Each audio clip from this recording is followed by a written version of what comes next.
మన ప్రభువును రక్షకుడైన యేసుక్రీస్తు నామాన్ని బట్టి అందరికీ వందనాలు చెల్లిస్తున్నాను. ప్రియమైన దేవుని బిడ్డలారా, ఈ దినము పరిశుద్ధ గ్రంథంలో పసిపిల్లని చంపేసినటువంటి ఇద్దరు రాజుల గురించి మాట్లాడుకోవాలని ఆశపడుతున్నా. ఈ రాజులు ఒకరు పాత నిబంధన గ్రంథంలో అయితే ఒకరు కొత్త నిబంధన గ్రంథంలో కనబడుతున్నారు. వాళ్ళు చంపించిన పసిపిల్లల స్థానానికి ఆ పర్యవసానం ఏం జరిగింది ఈ దినం మీతో మాట్లాడాలని ఆశపడుతున్నాను. మనకు ఇద్దరు రాజులు కనిపిస్తారు. ఒకటి నిర్గమకాండంలో ఉన్నటువంటి ఫరో రాజు. ఆ ఫరో రాజు చిన్నపిల్లల్ని చంపడానికి ఆజ్ఞ ఇచ్చాడు. ఎక్కడ? పురిట్లోనే చంపాలని ఆజ్ఞ ఇచ్చాడు. కారణం ఏంటంటే కనాను దేశం నుంచి ఐగుప్తు దేశానికి ఇశ్రాయేలు వెళ్ళిపోయారు. యాకోబు తాలూకు సంతానంతో వెళ్ళిపోయారు. వెళ్ళి వాళ్ళకి బానిసలుగా బ్రతుకుతూ ఉంటూ వాళ్ళు బాగా బలవంతులుగా ప్రబలిపోయినట్టు మనం చూస్తున్నాం. ఏమంటున్నాడు అక్కడ? మొదటి అధ్యాయం 9వ వచనంలో అతడు జనులతో ఇట్లనను, ఇదిగో ఇశ్రాయేలు సంతతి అని ఈ జనము మనకంటే విస్తారముగాను బలిష్టముగాను ఉన్నది. వారు విస్తరింపకుండానట్లు మనం వారి ఎడలు యుక్తిగా జరిగించుదాము రండి. కారణం ఏంటంటే ఇశ్రాయేలు అందరూ దేవుని బిడ్డలు, ఐగుప్తీయులు దేవుని ఎరగనటువంటి వారు.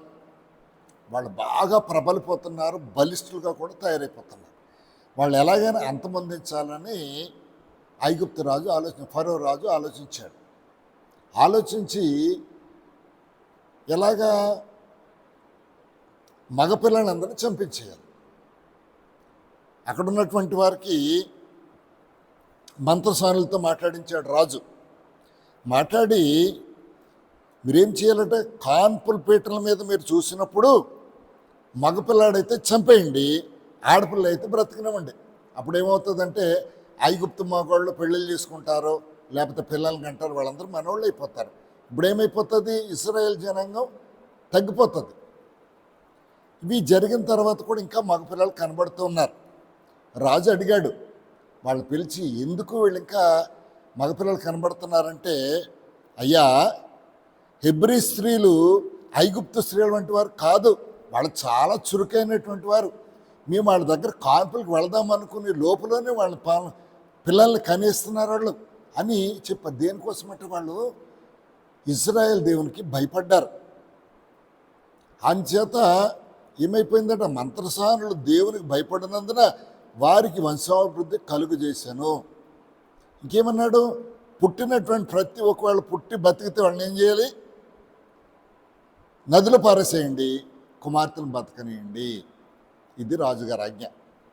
ఇలా జరుగుతున్నటువంటి సమయంలో లేవి వంశస్థుడు ఒకడు ఏం చేశాడు? పెళ్లి చేసుకున్నాడు. ఆవిడ గర్భవతి అయింది, పిల్లోడు పుట్టాడు. ఈ ప్రకారంగా మంత్రసానిలో పిల్లోడిని బ్రతకనిచ్చారు. ఎన్ని సంవత్సరాలు బ్రతికాడ? 3 నెలలు బ్రతికింది. 3 నెలలు బ్రతికాడు ఆ కుర్రాడు. ఇక తల్లి వల్ల కాలేదు, ఇంకెలా పెంచాలి, వీడు తీసుకెళ్ళి నదిలో పడేస్తారేమో అని ఏం చేసిందంటే ఒక జమ్ము పెట్టిన ఒకటి తయారు చేసి ఆ జమ్ము పెట్టిలో పెట్టి నదిలో వదిలేసింది. దేవుని మీద భారం వేస్తూ వదిలేసింది. ఆ నదిలోకి స్నానానికి వెళ్ళినటువంటి ఫరో రాజు కుమార్తె అదేంటో చూడు అన్నప్పుడు అక్కడే దాన్ని కాసుకుంటూ కూర్చుంది. ఎవరు? ఎవరైతే పిల్లోడు పుట్టాడో పిల్లోడు తాలూకు అక్క. ఆవిడ వెళ్ళి పట్టుకొచ్చింది. అమ్మ పిల్లోడు చూడగానే చాలా సుందరుడై ఉన్నాడట. ఆ సుందరుని చూసి అమ్మన్నది, నేను పెంచుకుంటాను ఈ అమ్మాయిని, ఈ అబ్బాయిని నేను పెంచుకుంటాను, దీనికోసం పాలిచ్చి పెంచడానికి ఎవరినైనా చూడంటే ఈ తెలివైనటువంటి అక్క ఏం చేసిందట, వెళ్ళి ఆ పిల్లోడి తాలూకా తల్లిని తీసుకుని వచ్చి, అమ్మ ఈవిడికి ఇద్దాం, బాగా పెంచుతుందని చెప్పి ఆవిడ దగ్గర పెంచడానికి కారణం. పెద్దోడైన తర్వాత తీసుకొచ్చి ఎక్కడ పెట్టారు? ఈవిడ దగ్గరకు వచ్చాడు. ఇప్పుడు ఏమైపోయింది? ఫరో తాలూకా కూతురు తాలూకా కొడుకు అనిపించుకున్నాడు. ఈయన తాలూకా రక్తం ఎవరిది? ఇశ్రాయేల్ రక్తం. ఒకసారి వాళ్ళకి ఐగుప్తీయులకి ఇశ్రాయేల్ కుర్రోళ్ళు దెబ్బలాడుకుంటుంటే వీడికి రక్తం మరిగిపోయింది. వెళ్ళిపోయి ఐగుప్తుని కొట్టేసేసి మట్టిలో కప్పట్టేశాడు. తర్వాత ఇంకొకసారి ఇలా జరుగుతుంటే ఎవడు అన్నాడు, ఏంటి వాళ్ళకి నన్ను కూడా చంపేద్దాం అనుకున్నావా? ఈయన కాస్త భయపడ్డాడు. ఇది రాజుగారి దగ్గరికి వెళ్తే గొడవ అవుతుంది, అందుకని ఏం చేశాడు, ఈయన వెళ్ళిపోయాడు, బయటికి వెళ్ళిపోయాడు. అప్పుడు 40 సంవత్సరాలు, ఇంకొక 40 సంవత్సరాలు వెళ్ళిపోయి అరణ్యంలో బ్రతికాడు. కానీ ప్రియమైన దేవుని బిడ్డలారా, ఈ ఫరో రాజు ఎప్పుడైతే పిల్లల్ని చంపాలనుకున్నాడో ఆ పిల్లల్లోంచి ఒకటి బ్రతికించి అతను మళ్ళీ ఎలా వచ్చాడట, మోషే. ఇశ్రాయేల్ ప్రజలందరినీ కనాను దేశంలోంచి, ఇజ్రాయెల్ దేశానికి ఐగుప్తు దేశానికి ఎలా విడిపించాడో, ఎంతగా పోరాడాడో, వాళ్ళు ఎంతగా నడిపించాడో కనాను దేశాన్ని తీసుకెళ్ళడానికి కారణమయ్యాడు. ఈ ఫరో రాజు చంపాలనుకున్నాడు, కానీ ఆ మిగిలినటువంటి ఆ బాలుడు ఏమైపోయాడట, ఇశ్రాయేల్ సంతానాన్ని అంతటినీ కూడా విడిపించి కనాను దేశాన్ని తీసుకెళ్ళడానికి కారణమయ్యాడు. ఇక రెండవ రాజు చూద్దాం. మత్తయి సువార్తలో మనం చూసుకున్నట్లయితే, మత్తయి సువార్త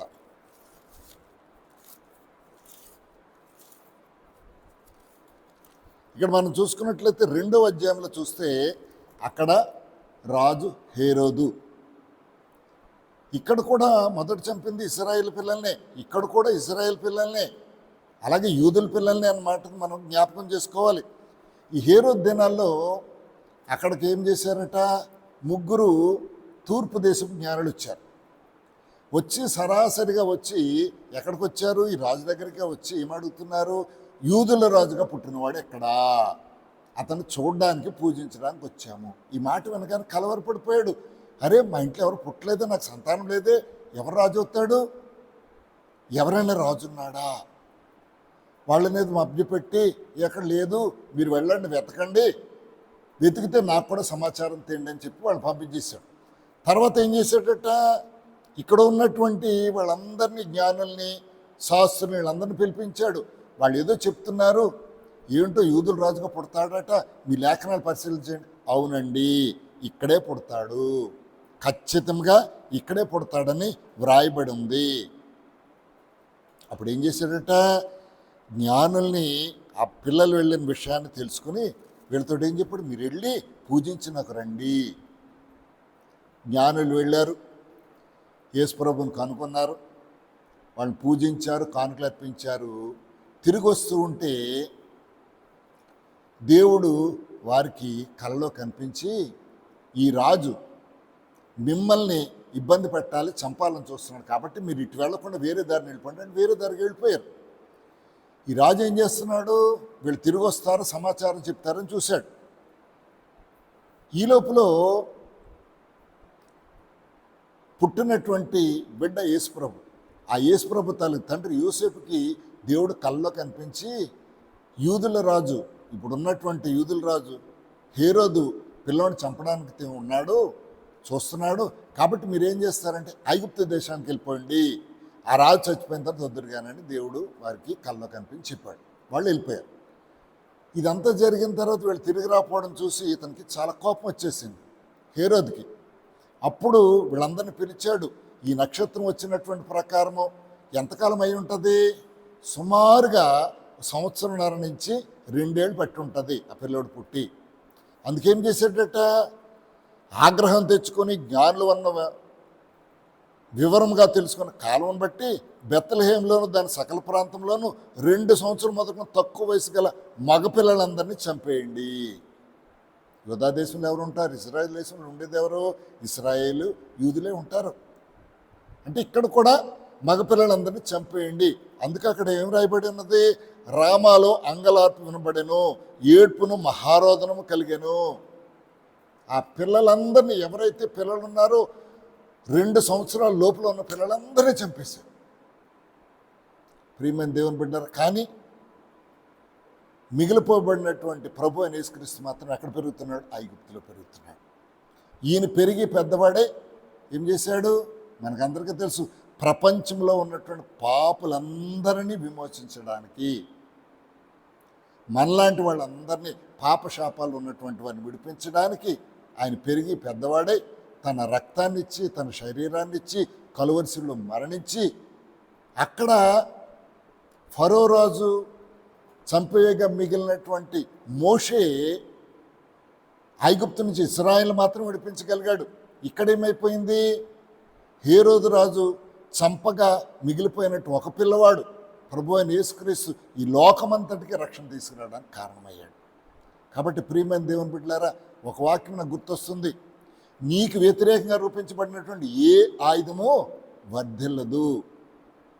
నీ చుట్టూ దేవదూతలు కాపుదలు ఉంచుతాను. ఓ ప్రక్క 1000 మంది పడినా, కుడి ప్రక్క 10,000 మంది కూలినా నీకు ఏ అపాయము రాదు. అది దేవుని ప్రణాళిక అయి ఉన్నది. అక్కడ దేవుని ప్రణాళిక ప్రకారంగా మోషే మిగిలాడు. ఇశ్రాయేల్ అందరినీ విమోచించి ఐగుప్తు దేశం నుంచి కనాను దేశం, పాలు తేనె ప్రవహించే దేశానికి నడిపించాడు.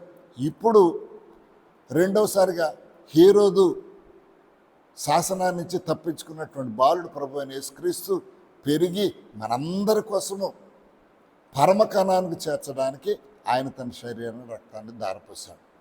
అందుకే దేవుని బిడ్డలారా, దేవుని ప్రణాళిక ఎప్పుడు వ్యర్థం కాదు. దేవుడు ఒక ప్రణాళిక వేశాడంటే అందుకని మన జీవితాల గురించి కూడా రాస్తున్నాడు. తల్లి గర్భపడంలో రూపింపబడక మనిపోయిన నేను నిన్ను చూశాను. ఒక దినమైన గడపకు ముందే మన జీవితం అంతా తన కవిల్లో రాసేసుకున్నాడట. మన జీవితం ఎప్పుడు పుడతామో, ఎంతకాలం ఉంటాం, మళ్ళీ ఎంతకాలం తిరిగి వెళ్ళిపోతాం, అన్నీ కూడా రాశాడు. కాబట్టి ప్రియమైన దేవుని బిడ్డలారా, దేవుడు మన కోసము ఆ రోజున మోషేని ఎలాగా రక్షించాడో, ప్రభు అయిన యేసుక్రీస్తుని ఎలా రక్షించి మన కోసము ప్రాణాలు అర్పించడానికి సిద్ధపడ్డాడు. ఈ రోజున నీవు కూడా దేవుని ప్రణాళికగా ఉన్నట్టయితే ఏ కష్టాలైనా, ఇరుకులైనా, ఆపదలైనా అన్నిటిలోంచి విడిపిస్తాడు. కాబట్టి మీరు ఇది జ్ఞాపకం చేసుకోండి. ప్రభు ప్రణాళికలు మనం ఉన్నామా లేదా, అనగా ప్రభు మీద విశ్వాసం ఉంచామా లేదా అన్నది కనుక్కోండి. ఖచ్చితంగా దేవుడు మోషేని రక్షించిన దేవుడు, ప్రభు అయిన యేసుక్రీస్తుని రక్షించిన దేవుడు, మన కోసం ప్రాణాలు అర్పించడానికి ఏర్పాటు చేసినటువంటి దేవుడు నిన్ను నన్ను కూడా ఏర్పాట్లు ఉంచినట్లయితే మనం కూడా అలాంటి దీవెనలు పొందుతాం. ఈ మాటలను దేవుడు దీవించును గాక. ఆమేన్. ప్రియమైన దేవుని బిడ్డలారా, ప్రార్థన చేస్తాను, మీరు నాతో పాటు ఏకీభవించండి. కృపామయుడ, కనికరం కలిగినటువంటి మా దేవ, మీ పరిశుద్ధ నామానికి వందనాలు. ఇదిగో ప్రభువా, పాత నిబంధన కాలమే అవ్వచ్చు, కొత్త నిబంధన కాలమే అవ్వచ్చు, నేటి కృపాకాలమే అవ్వచ్చు. ప్రభువా, నీవు ఆలోచించినటువంటి విధానము ప్రభువా, అక్కడ ఐగుప్తు రాజు పురిట్లోని పిల్లలందరినీ చంపేయమని ఆజ్ఞ ఇచ్చినప్పటికీ కూడా ఇశ్రాయేల్ అందరినీ రక్షించడానికి మోషేని బ్రతికించావు. ఇదిగో యూదుల రాజు 2 సంవత్సరాల పిల్లలందరినీ చంపేయమని ఆజ్ఞ ఇచ్చినా మమ్మల్ని అందరినీ రక్షించడానికి యేసు ప్రభువుని ఉంచావు. అలాగే మా జీవితంలో ఏ ఇబ్బందులు వచ్చినా, ఇరుకులు వచ్చినా సమస్తంలో కాపాడేవాడు ఉన్నామని మేము తెలుసుకోవడానికి ఈ దినాన్ని మీరు కృపనిచ్చినందుకు వందనాలు. అలాంటి కృప నాకు మాకు దయచేయమని యేసుక్రీస్తు పరిశుద్ధ నామములో ప్రార్థించి స్తుతించి వేడుకొంచున్నాను తండ్రి. ఆమేన్. ప్రియమైనటువంటి దేవుని బిడ్డలారా, ఈ వాక్యం మీకు నచ్చినట్టయితే లైక్ చేయండి, మీ స్నేహితులు పంపించాలనుకుంటే షేర్ చేయండి, అనుదినము కావాలనుకుంటే సబ్స్క్రైబ్ చేసుకోండి. ఈ మాటలు దేవుడు దీవించును గాక. ఆమేన్.